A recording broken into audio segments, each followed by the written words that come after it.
Hi hello ನಮಸ್ತೆ welcome to Sushma creatives and vlogs. ಎಲ್ಲರೂ ಚೆನ್ನಾಗಿದ್ದೀರಾ ಅಂತ ಈ ವಿಡಿಯೋದಲ್ಲಿ ನಾನು ಯಾವುದೆಲ್ಲ ಈ ಪ್ರೆಗ್ನೆನ್ಸಿಯಲ್ಲಿ ಸ್ಕಿನ್ ಪ್ರಾಡಕ್ಟ್ಸ್ನ ಯೂಸ್ ಮಾಡ್ತಾ ಇದ್ದೀನಿ ಅನ್ನೋದನ್ನ ಶೇರ್ ಮಾಡ್ತಾ ಇದ್ದೀನಿ. ಫಸ್ಟ್ ಬಂದು ಮಾಯ್ಶ್ಚರೈಸರ್. ಈಗ ಇನ್ನೇನು ಸಮ್ಮರ್ ಸ್ಟಾರ್ಟ್ ಆಗ್ತಿದೆ ಅಲ್ವಾ, ಬಟ್ ಏನಂದರೆ ತೀರಾ ಜಾಸ್ತಿ ಮಾಯ್ಶ್ಚರೈಸಿಂಗ್ ಇರೋವಂಥ ಲೋಷನ್ ಏನಾದರೂ ಅಪ್ಲೈ ಮಾಡಿದರೆ ಆಯಿಲಿ ಆಗುತ್ತೆ ಫೇಸು. ಸೊ ಹಾಗಾಗಿ ನಾನು ಈಗ ಎಮುಲಿನ್ ಅನ್ನೋ ಮಾಯ್ಶ್ಚರೈಸರ್ನ ಯೂಸ್ ಮಾಡ್ತಾ ಇದ್ದೀನಿ. ಆ್ಯಕ್ಚುಲಿ ಇದನ್ನು ಆಫರಾಗಿ ಯೂಸ್ ಮಾಡ್ತಾ ಇರ್ತೀನಿ. ಅಂದರೆ ನನ್ನ ಸ್ಕಿನ್ ಹೇಗಿರುತ್ತೆ ಅದ್ರ ಮೇಲೆ ನಾನು ಇದು ಮತ್ತು ಡಾಟ್ ಆ್ಯಂಡ್ ಕೀ ಯೂಸ್ ಮಾಡೋ ಅಂಥದ್ದು. ಬಟ್ ಈಗ ನನಗೆ ಇದೇ ಸಾಕು ಅನಿಸುತ್ತೆ. ಇದು ಮಾಯ್ಶ್ಚರೈಸಿಂಗ್ ಆಗೂ ಇರುತ್ತೆ ಮತ್ತು ಸ್ಕಿನ್ನು ಕೂಡ ಅಷ್ಟಾಗಿ ಡ್ರೈ ಮಾಡಲ್ಲ ಮತ್ತು ಆಯಿಲಿನೂ ಕೂಡ ಆಗಲ್ಲ ಫೇಸು. ಇನ್ನು ಅದೆಲ್ಲ ಆದಮೇಲೆ ಕಾಜಲ್ನ ಆ್ಯಸ್ ಯೂಶುವಲ್ ಅಪ್ಲೈ ಮಾಡ್ತೀನಿ. ನಾರ್ಮಲಾಗಿ ಯಾವುದಾದ್ರೂ ಲ್ಯಾಕ್ಮಿನೋ ಅಥವಾ ಮೆಬಿಲಿನೋ ಅದನ್ನು ಯೂಸ್ ಮಾಡ್ತೀನಿ ಅಷ್ಟೇ. ಇನ್ನು ಪೌಡರಿಂದ ಸೆಟ್ ಮಾಡ್ಕೊತೀನಿ. ಈಗ ಸ್ವಲ್ಪ ಸ್ಕಿನ್ ಆಯಿಲಿ ಇರೋದ್ರಿಂದ ಸ್ವಲ್ಪ ಪೌಡರ್ ಹಾಕಿದಾಗ ಅಷ್ಟೊಂದು ಫೇಸ್ ಆಯಿಲಿ ಆಗಲ್ಲ ಅಂದ್ಬಿಟ್ಟು ಲಾರಿಯಲ್ ಪೌಡರ್ ಫೌಂಡೇಶನ್ನ ಯೂಸ್ ಮಾಡ್ತೀನಿ ನಾನು. ರೆಗ್ಯುಲರ್ ಆಗೂ ಕೂಡ ನಾನು ಇದನ್ನೇ ಯೂಸ್ ಮಾಡೋದು. ಸೊ ಜಸ್ಟ್ ಡ್ಯಾಪ್ ಮಾಡಿ ಜಸ್ಟ್ ಅದನ್ನು ಸೆಟ್ ಮಾಡ್ತೀನಿ ಅಷ್ಟೇ. ತುಂಬ ಜಾಸ್ತಿ ಏನೂ ಅಪ್ಲೈ ಮಾಡೋದಕ್ಕೂ ಹೋಗಲ್ಲ. ಚೆನ್ನಾಗಿದೆ, ಈ ಕವರೇಜು ಕೂಡ ಚೆನ್ನಾಗಿದೆ. ಸೊ ಇದಿಷ್ಟು ನನ್ನ ಸ್ಕಿನ್ ಪ್ರಾಡಕ್ಟ್ಸ್ ನಾನು ಯೂಸ್ ಮಾಡೋದು. ತುಂಬ ಜನ ಕೇಳ್ತಾ ಇರ್ತೀರ ನಾನು ಯೂಸ್ ಮಾಡೋ ಅಂತ ಮಾಯ್ಶ್ಚರೈಸರ್ ಬಗ್ಗೆ. ಸೊ ಹಾಗಾಗಿ ಈ ವಿಡಿಯೋದಲ್ಲಿ ಶೇರ್ ಮಾಡೋಣ ಅಂತ ಶೇರ್ ಮಾಡ್ತಾ ಇದ್ದೀನಿ. ಇನ್ನು ಹೇರ್ ಅಂತ ಬಂದಾಗ ನಾನೇನು ಅಷ್ಟಾಗಿ ಹೇರ್ ಕೇರ್ ಅಂತ ಏನು ಫಾಲೋ ಮಾಡ್ತಾ ಇಲ್ಲ. ಬಟ್ ರೀಸೆಂಟ್ ಡೇಸಲ್ಲಿ ನನ್ನ ಹೇರ್ ತುಂಬಾ ಆಯಿಲಿ ಆಗ್ತಾಯಿದೆ. ಮೋಸ್ಟ್ ಪ್ರಾಬಬ್ಲಿ ಈ ಪ್ರೆಗ್ನೆನ್ಸಿ ಹಾರ್ಮೋನ್ಸ್ಗೋ ಏನೋ. ಸೊ ಹಾಗಾಗಿ ಆಫನ್ನಾಗಿ ಹೇರ್ ವಾಶ್ ಮಾಡಬೇಕಾಗುತ್ತೆ. ಮತ್ತು ಈ ನಡುವೆ ಏನಾಗಿದೆ ಅಂದರೆ ಮುಂಚೆ ಅಂದರೆ ನೀಟಾಗಿ ಆಯಿಲ್ ಮಾಡ್ತಾಯಿದ್ದೆ ಹೇರ್ಗೆ, ಅಂದರೆ ಹೇರ್ ವಾಶ್ ಮಾಡೋದಕ್ಕೂ ಮುಂಚೆ. ಬಟ್ ಈಗ ಟೈಮ್ ಇಲ್ದಿರೋದ್ರಿಂದ ಯಾವಾಗಂದ್ರೆ ಅವಾಗ ತಲೆಗೆ ಸ್ನಾನ ಮಾಡ್ಕೊಂಬಿಡ್ತೀನಿ. ಸೊ ನೀಟಾಗಿ ಪ್ರಾಪರಾಗಿ ಮೇಂಟೈನ್ ಮಾಡೋದಕ್ಕೆ ಆಗ್ತಾಯಿಲ್ಲ. ಸೊ ಹಾಗಾಗಿ ಸ್ವಲ್ಪ ಸ್ಕ್ಯಾಲ್ಪು ಕೂಡ ಡ್ರೈ ಆಗ್ತಿದೆ. ಈಗ ಸ್ವಲ್ಪ ಡ್ಯಾಂಡ್ರಫು ಕೂಡ ಸ್ಟಾರ್ಟ್ ಆಗ್ತಿತ್ತು. ಸೊ ಹಾಗಾಗಿ ಈಗ ಆಯಿಲ್ ಅಪ್ಲೈ ಮಾಡಿನೇ ನಾನು ಹೇರ್ ವಾಶ್ನ ಮಾಡ್ತಾಯಿದ್ದೀನಿ. ಇನ್ನು ರೀಸೆಂಟಾಗಿ ಒಂದು ಫೇಸ್ ಪ್ಯಾಕ್ದೇನೋ ನಾನು ವಿಡಿಯೋ ಅಪ್ಲೋಡ್ ಮಾಡಿದಾಗ ತುಂಬ ಜನ ನಾನು ರೆಗ್ಯುಲರಾಗಿ ವೇರ್ ಮಾಡುವಂಥ ಕರಿಮಣಿ ಚೈನ್ ಡಿಸೈನ್ ಬಗ್ಗೆ ಕೇಳ್ತಾ ಇದ್ರಿ. ಸೊ ಅದನ್ನು ಕೂಡ ಈ ವಿಡಿಯೋದಲ್ಲಿ ಶೇರ್ ಮಾಡಿದ್ದೀನಿ. ವಿಡಿಯೋನ ಎಲ್ಲೂ ಸ್ಕಿಪ್ ಮಾಡ್ದಿರಾ ಕೊನೆವರೆಗೂ ವಿಡಿಯೋನ ನೋಡಿ. ಹಾಗೆ ಇನ್ನು ಯಾರೆಲ್ಲ ಸಬ್ಸ್ಕ್ರೈಬ್ ಮಾಡ್ದಿರಾ ವಿಡಿಯೋನ ನೋಡ್ತಾ ಇದ್ದೀರಾ ಅಂದರೆ ಪ್ಲೀಸ್ ಹೋಗಿ ಸಬ್ಸ್ಕ್ರೈಬ್ ಮಾಡ್ಕೊಳ್ಳಿ. ಇನ್ನೀಗ ನನಗೆ ರೀಸೆಂಟಾಗಿ ಅದೇ ಬಾರ್ಡ್ರಲ್ಲಿ ಶುಗರ್ ಲೆವೆಲ್ ಇರೋದ್ರಿಂದ ಜಾಸ್ತಿ ಏನು ಎಳ್ನೀರನ್ನ ಕುಡಿಯೋದಕ್ಕೆ ಹೋಗ್ತಾ ಇಲ್ಲ. ಬಟ್ ಡಾಕ್ಟರ್ ಏನು ಹೇಳಿಲ್ಲ ಈ ಸರಿ ಎಳ್ನೀರು ಕುಡಿಬೇಡ ಅಂತ.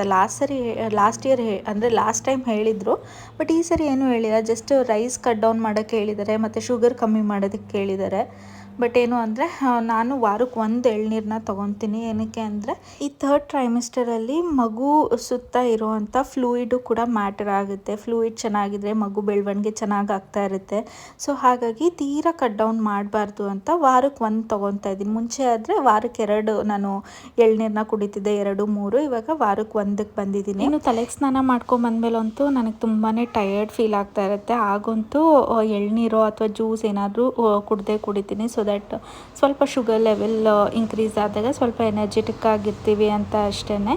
ನಾನು ಕುಡಿಬೇಕಾದ್ರೆ ಲಿಶುಗೂ ಕೂಡ ಕೊಡ್ತೀನಿ ಕುಡಿಯೋದಕ್ಕೆ. ಈಗಂತೂ ಅಷ್ಟಾಗಿ ನಮ್ಮ ಬಾಲ್ಕನಿಗೂ ಕೂಡ ಬಿಸಿಲು ಬರೋಲ್ಲ. ಹೇರ್ ಡ್ರೈ ಮಾಡೋದು ತುಂಬಾ ಕಷ್ಟ ಆಗ್ತಿತ್ತು. ನನ್ನ ಹತ್ರ ಮುಂಚೆನೂ ಹೇರ್ ಡ್ರೈಯರ್ ಇತ್ತು. ಬಟ್ ಏನಂದರೆ ಅದು ಅಷ್ಟೊಂದು ಎಫೆಕ್ಟಿವ್ ಇರಲಿಲ್ಲ. ಹಾಗೆ ನಂಗೆ ಒಂದು ಒಳ್ಳೆ ಕ್ವಾಲಿಟಿದು ಹೇರ್ ಡ್ರೈಯರ್ ಬೇಕಾಗಿತ್ತು. ಅದಕ್ಕೆ ರೀಸೆಂಟಾಗಿ ಯಾಗಾರೋ ಅವರ HD1120 hair dryer with 2000 watt hair ಡ್ರೈಯರ್ನ ಯೂಸ್ ಮಾಡ್ತಾ ಇದ್ದೀನಿ. ಇನ್ನು ಡ್ರೈಯರ್ ಅಂತೂ ತುಂಬಾ ಎಫೆಕ್ಟಿವ್ ಇದೆ. ಬೇಗನೆ ಹೇರ್ ಡ್ರೈ ಕೂಡ ಆಗುತ್ತೆ. ಇವನ್ ಇದನ್ನ ಲೇಡೀಸ್ ಹಾಗೆ ಜೆಂಟ್ಸ್ ಕೂಡ ಯೂಸ್ ಮಾಡ್ಬೋದು. ಇನ್ನು ನೋಡ್ಬೋದು ಇದ್ರ ಬಿಲ್ಡಬಲ್ ಕ್ವಾಲಿಟಿ ಕೂಡ ಎಷ್ಟು ಚೆನ್ನಾಗಿದೆ ಅಂತ. ಸೇಮ್ ಹೇಗೆ ನಾವು ಸೆಲಾನ್ಸ್ ಅಲ್ಲಿ ನೋಡ್ತೀವಿ ಅದೇ ತರಾನೇ ಇದೆ. ಇನ್ನಿದ್ರಲ್ಲಿ ಹೀಟ್ ಅಡ್ಜಸ್ಟ್ಮೆಂಟ್ ಕೂಡ ಇದೆ. 3 ಲೆವೆಲ್ಸ್ ಅಲ್ಲಿ ನಾವು ಹೀಟ್ ನ ಅಡ್ಜಸ್ಟ್ ಮಾಡ್ಕೊಬಹುದು. ಹಾಗೆ ಫ್ಯಾನ್ ಕೂಡ ಸ್ಪೀಡ್ ನ ನಾವು ಎಷ್ಟು ಬೇಕೋ ಅಷ್ಟು ಅಡ್ಜಸ್ಟ್ ಮಾಡ್ಕೊಬಹುದು. ಇನ್ನು ಸ್ವಲ್ಪ ಜನಕ್ಕೆ ಹಾಟ್ ಹೇರ್ ಬೇಕಾಗಿರಲ್ಲ, ಕೂಲ್ ಏರ್ ಬೇಕಾಗಿರುತ್ತೆ. ಆಗ ಈ ಬಟನ್ ನ ಪ್ರೆಸ್ ಮಾಡಿದ್ರೆ ಕೂಲ್ ಏರು ಕೂಡ ಬರುತ್ತೆ. ಇನ್ನು ಈ ಡ್ರೈಯರ್ ನ ಪ್ರತಿ ಸರಿನೂ ಯೂಸ್ ಮಾಡಿದಾಗ ನೀಟಾಗಿ ಬಾಕ್ಸಿಗೆ ಹಾಕಿ ಎತ್ತಿಡ್ಬೇಕಾ ಅಂದ್ರೆ ಏನೂ ಇಲ್ಲ. ಅದ್ರಲ್ಲೇನೆ ಹ್ಯಾಂಗಿಂಗ್ ಲೂಪ್ ಕೂಡ ಕೊಟ್ಟಿರ್ತಾರೆ. ನಮ್ಗೆ ಈಸಿಯಾಗಿ ಎಲ್ಲಿ ಬೇಕೋ ಅಲ್ಲಿ ಹ್ಯಾಂಗ್ ಕೂಡ ಮಾಡ್ಬೋದು. ಇನ್ನು ಇದನ್ನ ಜಾಸ್ತಿ ಯೂಸ್ ಮಾಡಿ ಓವರ್ ಹೀಟ್ ಆಯ್ತು ಅಂದ್ರೆ ಅದರಲ್ಲೇನೆ ಆಟೋ ಶಟ್ ಆಫ್ ಕೂಡ ಇದೆ. ಇನ್ನಿದ್ರಲ್ಲಿ ಹನಿಕೂಮ್ ಏರ್ ಇನ್ಲೆಟ್ ಕೊಡೋದ್ರಿಂದ ಯಾವುದೇ ತರ ಡಸ್ಟ್ ಪಾರ್ಟಿಕಲ್ಸ್ ಆಗಿರ್ಲಿ ಅಥವಾ ಸಣ್ಣ ಸಣ್ಣ ಕೂದಲೇ ಆಗಿರ್ಲಿ ಅಥವಾ ಕೂದಲು ಕೂಡ ಟ್ಯಾಂಗಲ್ ಆಗಲ್ಲ. ಹಾಗೆ ಯಾವುದೇ ತರ ಕೂದಲು ಕೂಡ ಅದರೊಳಗಡೆ ಸ್ಟಕ್ ಆಗಲ್ಲ. ಇನ್ನಿದ್ರಲ್ಲಿ 3 ಅಟ್ಯಾಚ್ಮೆಂಟ್ ನ ಕೊಟ್ಟಿರ್ತಾರೆ. ಫಸ್ಟ್ ಒಂದು ಡಿಫ್ಯೂಸರ್ ಅಟ್ಯಾಚ್ಮೆಂಟ್, ಕಾನ್ಸಂಟ್ರೇಟೆಡ್ ನಾಸಲ್ ಹಾಗೆ ಕೂಮ್ ಅಟ್ಯಾಚ್ಮೆಂಟ್ ನ ಕೊಟ್ಟಿರ್ತಾರೆ. ಇನ್ನು ಡಿಫ್ಯೂಸರ್ ಅಟ್ಯಾಚ್ಮೆಂಟ್ ಅಂತ ಬಂದರೆ ಈ ಕರ್ಲಿ ಹೇರ್ಸ್ ಇರೋರಿಗೆಲ್ಲ ಹೇರ್ ಡ್ರೈ ಮಾಡೋದು ಕಷ್ಟ ಆಗುತ್ತೆ, ಅಥವಾ ಏನಾದರೂ ಟೆಂಪ್ರರಿ ಕರ್ಲಿ ಹೇರ್ನ ಮಾಡ್ಕೊಂಡಿರ್ತೀರಾ, ಬಟ್ ಅದೇನಂದರೆ ಹೇರ್ ಡ್ರೈ ಮಾಡಿದಾಗ ಅದು ಸ್ಟ್ರೇಟ್ ಆಗುವಂಥ ಚಾನ್ಸಸ್ ಇರುತ್ತೆ ಅಲ್ವಾ. ಸೊ ಆಗ ಈ ಡಿಫ್ಯೂಸರ್ ಅಟ್ಯಾಚ್ಮೆಂಟ್ನ ಯೂಸ್ ಮಾಡಿ ಹೇರ್ ಡ್ರೈ ಮಾಡೋದ್ರಿಂದ ಕರ್ಲ್ ಕೂಡ ಹಾಳಾಗಲ್ಲ, ತುಂಬಾ ಚೆನ್ನಾಗೂ ಕೂಡ ಇರುತ್ತೆ. ನೆಕ್ಸ್ಟ್ ಬಂದರೆ ಈ ಕೂಮ್ ಅಟ್ಯಾಚ್ಮೆಂಟ್, ಇದನ್ನು ನಾವು ಹೇರ್ ಡ್ರೈಗೆ ಅಟ್ಯಾಚ್ ಮಾಡಿ ನಮ್ಮ ಹೇರ್ನ ಸೆಟ್ ಕೂಡ ಮಾಡ್ಕೊಬೋದು. ನಮಗೇನಾದರೂ ಹೇರ್ ಸ್ಟ್ರೈಟ್ನಿಂಗ್ ಮಾಡ್ಕೊಬೇಕು ಅಂದರೆ ಆರಾಮಾಗಿ ಇದರಲ್ಲಿ ಕೂಮ್ ಮಾಡಿದ್ರೆ ಆಯಿತು, ನೀಟಾಗಿ ಹೇರ್ ಸ್ಟ್ರೈಟ್ ಕೂಡ ಆಗುತ್ತೆ. ಹಾಗೆ ನಮಗೆ ಬೇರೆ ಹೇರ್ ಸ್ಟ್ರೈಟ್ನಿಂಗ್ ಬೇಕು ಅಂತಲೇ ಇಲ್ಲ, ಇದರಲ್ಲೇ ನಾವು ಹೇರ್ ಸ್ಟ್ರೈಟ್ನಿಂಗು ಕೂಡ ಮಾಡ್ಕೊಬೋದು. ನೋಡ್ಬೋದು ನಾನಿಲ್ಲಿ ಶೇರ್ ಮಾಡ್ತಾ ಇದ್ದೀನಿ ಯಾವ ರೀತಿ ಮಾಡೋದು ಅಂತ. ಇನ್ನು ಲಾಸ್ಟಲ್ಲಿ ಕಾನ್ಸಂಟ್ರೇಟೆಡ್ ನಾಝಲ್ಲು, ಇದಂತೂ ನೀವೆಲ್ಲ ನೋಡಿರ್ತೀರ, ಸೆಲಾನ್ಸಲ್ಲೆಲ್ಲ ಇದೇ ಜಾಸ್ತಿ ಯೂಸ್ ಮಾಡೋದು ನಮ್ಮ ಹೇರ್ನ ಸೆಟ್ ಮಾಡೋದಕ್ಕೆ. ನಾವು ಅಷ್ಟೇ ಕೂದಲೇನಾದರೂ ನಾನೀಗ ಔಟ್ವರ್ಡ್ ಸೆಟ್ ಮಾಡ್ತಾ ಇದ್ದೀನಿ ಹೇರ್ನ. ಸೊ ಬೇಕು ಅಂದರೆ ಈ ಥರ ಒಂದೇ ಕಡೆ ಹೇರ್ ಬ್ಲೋ ಆಗಬೇಕು ಅಂದರೆ ಈ ನಾಝಲ್ನ ಹಾಕ್ಕೊಂಡು ನಾವು ಹೇರ್ ಸೆಟ್ ಕೂಡ ಮಾಡ್ಕೊಬೋದು. ಇಫ್ ಇನ್ ಕೇಸ್ ಏನಾದರೂ ಬರೀ ಡ್ರೈ ಮಾಡ್ಕೊಬೇಕು ಅಂದರೆ ಯಾವುದೇ ಥರ ಅಟ್ಯಾಚ್ಮೆಂಟ್ ಇಲ್ದಿರ ನಾವು ಹಾಗೇ ಹೇರ್ ಡ್ರೈನ ಮಾಡ್ಕೊಬೋದು. ಇನ್ನೂ ನೋಡ್ಬೋದು ವಯರು ಕೂಡ ತುಂಬಾ ಉದ್ದ ವಯರು ಕೂಡ ಕೊಟ್ಟಿರ್ತಾರೆ, ಬಿಲ್ಡಬಲ್ ಕ್ವಾಲಿಟಿನೂ ಕೂಡ ಚೆನ್ನಾಗಿದೆ. ನಿಮಗೂ ಏನಾದರೂ ಈ ಪ್ರಾಡಕ್ಟ್ ಬೈ ಮಾಡಬೇಕು ಅಂತ ಇದ್ದರೆ ನನ್ನ ಡಿಸ್ಕ್ರಿಪ್ಷನಲ್ಲಿ ಲಿಂಕ್ ಹಾಕಿರ್ತೀನಿ, ಚೆಕ್ಔಟ್ ಮಾಡಿ. ನಾನಿವತ್ತು ನನ್ನ ಹೇರ್ನ ಜಸ್ಟ್ ಬ್ಲೋ ಡ್ರೈ ಮಾಡಿದ್ದೀನಿ ಅಷ್ಟೇ, ಹೋಪ್ ಚೆನ್ನಾಗಿದೆ ಅನ್ಕೊತೀನಿ. ಇನ್ನು ಲಿಶು ಸ್ನ್ಯಾಕ್ ಬಾಕ್ಸಿಗೆ ನಂಗೆ ಬೆಳಗ್ಗೆನೇ ರೆಡಿ ಮಾಡೋದಕ್ಕಾಗಲ್ಲ, ಇವಾಗ ಅಮ್ಮನೇ ಲಂಚ್ ಬಾಕ್ಸ್ ಎಲ್ಲ ರೆಡಿ ಮಾಡೋದ್ರಿಂದ ಇನ್ನು ಬೆಳಗ್ಗೆ ನಾನು ಮಖಾನ ಎಲ್ಲ ಮಾಡಿ ಇಟ್ಟೋಕ್ಕಾಗಲ್ಲ ಅಂದ್ಬಿಟ್ಟು ಇವಾಗೇ ರೆಡಿ ಮಾಡ್ಕೊತಾ ಇದ್ದೀನಿ. ಏನಿಲ್ಲ, ಇದನ್ನು ಜಸ್ಟ್ ಸ್ವಲ್ಪ ಬಿಸಿ ಮಾಡ್ಕೊಂಡು ನೋಡ್ಬೋದು ಯಾವ ಥರ ಇರುತ್ತೆ ಅಂತ ನಾನು ತೋರಿಸ್ತೀನಿ. ಎಷ್ಟು ಬಿಸಿ ಮಾಡಬೇಕು ಅಂತ ಅದನ್ನು ಪ್ರೆಸ್ ಮಾಡಿದ್ರೆ ಅದು ನೀಟಾಗಿ ಕ್ರಷ್ ಆಗಬೇಕು, ಅಲ್ಲಿವರೆಗೂ ನೀಟಾಗಿ ಇದನ್ನು ಫ್ರೈ ಮಾಡಿಕೊಂಡ್ರೆ ಆಯಿತು. ನೋಡ್ಬೋದು ಈ ಥರ ಪುಡಿ ಪುಡಿ ಆಗುತ್ತೆ. ಸೊ ಇದಕ್ಕೆ ಮಸಾಲೆ ನಮ್ಗೆ ಏನು ಬೇಕಾದ್ರೂ ಹಾಕೊಬೋದು, ಜಾಸ್ತಿ ಖಾರ ಬೇಕು ಅಂದ್ರೂ ಹಾಕೊಬೋದು, ಮಿನಿಮಲ್ ಆಗು ಕೂಡ ಹಾಕೊಬೋದು. ನಾನಿಲ್ಲಿ ತುಪ್ಪನ ಯೂಸ್ ಮಾಡ್ತಾ ಇದ್ದೀನಿ, ನಿಮಗೆ ತುಪ್ಪ ಬೇಡ ಅಂದರೆ ಬಟರ್ ಅಥವಾ ಆಯಿಲು ಕೂಡ ಹಾಕೊಬೋದು. ಸೊ ನಾನಿಲ್ಲಿ 1 ಸ್ಪೂನ್ ತುಪ್ಪಕ್ಕೆ ಒಂದು ಸ್ವಲ್ಪ ಚಾಟ್ ಮಸಾಲ ಮತ್ತು ಒಂದು ಸ್ವಲ್ಪ ಸಾಲ್ಟ್ನ ಹಾಕಿ ಸ್ವಲ್ಪ ಫ್ರೈ ಮಾಡ್ಕೊಂಡು ಆನಂತರ ನಾನು ಎಷ್ಟು ಬೇಕೋ ಖಾರಕ್ಕೆ ಅಷ್ಟು ಚಿಲ್ಲಿ ಪೌಡರ್ನ ಹಾಕ್ಕೊತಾ ಇದ್ದೀನಿ. ಜಾಸ್ತಿ ಏನೂ ಹಾಕೋದಕ್ಕೆ ಹೋಗ್ತಾ ಇಲ್ಲ, ಬಿಕಾಸ್ ಇದು ಲಿಶಾಗೆ ಅಂತಲೇ ನಾನು ಮಾಡ್ತಿರೋದ್ರಿಂದ. ಇನ್ನು ಇದನ್ನು ಈ ಥರ ಮಾಡಿ ಸ್ಟೋರ್ ಕೂಡ ಮಾಡ್ಕೊಬೋದು, ಒಂದು ಸ್ವಲ್ಪ ಆರೋದಕ್ಕೆ ಬಿಟ್ಟು ಆನಂತರ ಒಂದು ಏರ್ ಟೈಟ್ ಕಂಟೈನರಲ್ಲಿ ನಾವು ಸ್ಟೋರ್ ಮಾಡಿಕೊಂಡ್ರೆ ಮಕ್ಕಳು ಬಾಕ್ಸಿಗೆ ಆಗಿರಲಿ ಅಥವಾ ಈವ್ನಿಂಗ್ ಸ್ನ್ಯಾಕ್ಸಿಗೆ ದೊಡ್ಡವರು ಕೂಡ ಇದನ್ನು ತಿನ್ಬೋದು. ತುಂಬಾ ಒಳ್ಳೆಯದು, ಮಕ್ಕಳು ಹೆಲ್ತ್ಗೂ ಕೂಡ ಒಳ್ಳೆಯದು. ಇವನ್ ಯಾರಾದರೂ ವೆಯ್ಟ್ ಲಾಸ್ ಜರ್ನಿಯಲ್ಲಿದ್ದೀರಾ, ಬೇರೆ ಸ್ನ್ಯಾಕ್ಸ್ ಎಲ್ಲ ಅಷ್ಟಾಗಿ ತಿನ್ನೋದಕ್ಕಾಗಲ್ಲ ಅಲ್ವಾ, ಸೊ ಆಗ ಇದೊಂದು ಬೆಸ್ಟ್ ಆಲ್ಟರ್ನೇಟಿವ್ ಅಂತಲೇ ಹೇಳ್ಬೋದು. ಯಾಕಂದರೆ ತುಂಬ ಜನ ಡಯಟ್ ಮಾಡೋರು ಕೂಡ ಇದನ್ನು ತಿನ್ನೋದಕ್ಕೆ ಇಷ್ಟಪಡ್ತಾರೆ. ಸೊ ಹಾಗಾಗಿ ಈವ್ನಿಂಗ್ ಸ್ನ್ಯಾಕ್ಗೆ ಒಂದು ಸ್ವಲ್ಪ ಖಾರವಾಗಿ ಮಾಡಿಕೊಂಡ್ರೆ ಕಾಫಿ ಜೊತೆ ಚೆನ್ನಾಗಿರುತ್ತೆ. ಇನ್ನೂ ಚಿಕ್ಕ ಮಕ್ಕಳು ಸ್ವೀಟ್ ಇಷ್ಟಪಡ್ತಾರೆ ಅಂದರೆ ಸ್ವೀಟ್ ಮಖಾನನ್ನು ಕೂಡ ಮಾಡ್ಕೊಬೋದು. ಏನಿಲ್ಲ, ಬೆಲ್ಲದ ಪಾಕ ಮಾಡ್ಕೊಂಡು ಸ್ವಲ್ಪ ಬೇಕು ಅಂದರೆ ಅದಕ್ಕೆ ಎಳ್ಳನ್ನ ಹಾಕ್ಕೊಂಡು ಆಮೇಲೆ ಮಖಾನನ ಮಿಕ್ಸ್ ಮಾಡೋದಷ್ಟೇ. ವಾಟ್ಸಲ್ಲಿ ಶೇರ್ ಮಾಡಿದಾಗ ಈ ರೆಸಿಪಿನ ಶೇರ್ ಮಾಡಿ ಅಂತ ಕೇಳ್ತಾ ಇದ್ರಿ. ಸೊ ಲೆಂತಿ ವಿಡಿಯೋದಲ್ಲಿ ಹಾಕಿದ್ರೆ ಇನ್ ಡೀಟೇಲ್ ಆಗಿ ನಿಮಗೂ ಕೂಡ ಗೊತ್ತಾಗುತ್ತೆ ಅಂತ ಲೆಂತಿ ವಿಡಿಯೋದಲ್ಲಿ ಹಾಕಿದ್ದೀನಿ. ಹಾಗೆ ನೋಡೋದಲ್ಲ ನನ್ನ ಹೇರ್ ಎಷ್ಟು ಚೆನ್ನಾಗಿ ಕಾಣ್ತಿದೆ ಅಂತ. ಆ್ಯಕ್ಚುಲಿ ಹಾಗಾರೋದು ರೀಸೆಂಟಾಗಿ ನಾನು ಕೂಡ ಪರ್ಚೇಸ್ ಮಾಡಿರೋದು. ಈ ಪ್ರೆಗ್ನೆನ್ಸಿಯಲ್ಲಿ ಯಾವುದಂದ್ರೆ ಅದು ಯೂಸ್ ಮಾಡೋದು ಬೇಡ ಅಂದ್ಬಿಟ್ಟು ಒಂದು ಒಳ್ಳೆ ಪ್ರಾಡಕ್ಟ್ನ ತರಿಸಿ ಯೂಸ್ ಮಾಡೋಣ ಅಂತ ತೊಗೊಂಡಿದ್ದು. ಸೆಲಾನ್ಸಲ್ಲೆಲ್ಲ ಇದನ್ನೇ ಯೂಸ್ ಮಾಡ್ತಾರೆ ಅಲ್ವಾ, ಸೊ ಹಾಗಾಗಿ ತುಂಬಾ ಎಫೆಕ್ಟಿವ್ ಇದೆ. ಎಷ್ಟು ಚೆನ್ನಾಗಿ ಜಸ್ಟ್ ಬ್ಲೋ ಡ್ರೈ ಮಾಡಿದ್ರೆ ಆಯಿತು, ಏನು ಬೇರೆ ಸೆಟ್ಟಿಂಗ್ ಮಾಡಬೇಕು ಅಂತಲೇ ಇಲ್ಲ. ಸೊ ಹಾಗಾಗಿ ಇದನ್ನು ಪರ್ಚೇಸ್ ಮಾಡಿದೆ. ಇನ್ನು ನನ್ನ ಪ್ರೀವಿಯಸ್ ಶಾರ್ಟ್ಸಲ್ಲೇನೋ ನಾನು ನನ್ನ ಸ್ಕಿನ್ ಕೇರ್ ಏನೋ ಶೇರ್ ಮಾಡಿದಾಗ ಈ ಸರದ ಬಗ್ಗೆ ತುಂಬ ಜನ ಕೇಳ್ತಾ ಇದ್ರಿ.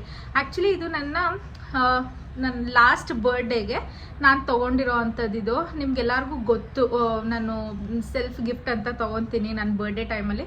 ಅಂದರೆ ಲಾಸ್ಟ್ ಇಯರ್ ಅಲ್ಲ, ಅದ್ರ ಲಾಸ್ಟ್ ಇಯರ್ ತೊಗೊಂಡಿದ್ದು ಮಲ್ಬಾರಲ್ಲಿ ನಾನು ತೊಗೊಂಡಿರೋದು. ಡಿಸೈನ್ ಕಳಿಸಿ ಅಂತಾರೆ, ಏನು ಅಂತ ಡಿಸೈನ್ ಏನಿಲ್ಲ, ಇಲ್ಲಿ ವಿ ಥರ ಬಂದಿದೆ. ವಿ ಥರ ಬಂದು ಇಲ್ಲಿ ಸ್ವಲ್ಪ ಸ್ಟೋನ್ಸಲ್ಲೂ ವಿ ಬಂದಿದೆ ಅಷ್ಟೇ. ಇದು ಚೈನ್ ಹತ್ರನೇ ಚಿಕ್ಕ ಚಿಕ್ಕ ಮಣಿ ಥರ ಬಂದಿದೆ ಅಷ್ಟೇ. ನೋಡ್ಬೋದು ಇಲ್ಲಿ ಯಾವ ಥರ ಇದೆ ಅಂತ